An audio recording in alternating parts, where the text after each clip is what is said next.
বাংলাদেশের প্রার্থী বলতেছে বিসমিল্লাহির রহিম। কসম। বিসমিল্লাহির রহিম। আসসালামু আলাইকুম।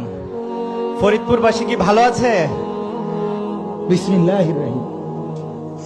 আমি মানে রীতিমতো মনটা চাইছে মাটিত গইরাই। আয় খোদা, কোন দেশে জন্ম নিলাম? আমার মায়ে গায়ে দেশে আইলো, আমি গায়ে দেশে, এতে বেটা কি করব? বিসমিল্লাহির রহিম। আমি যেমনি কইছি এমনও কইতে আসছে। আচ্ছা তো বিসমিল্লাহির রহিম ভাই তোমরা কও না ভাই, এটা নেই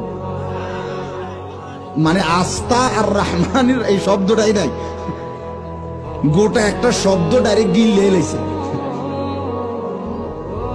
এরপরে আবার জিতলে যে কিরবার তো বুঝাই যায়, আপনি তো অখনই গিল্লা লাইছেন একটা শব্দ আস্তা, আপনি যে এরপরে আপনার পুরো আসনটাই গিল্লা লাইবেন এটা তো বুঝাই যায়।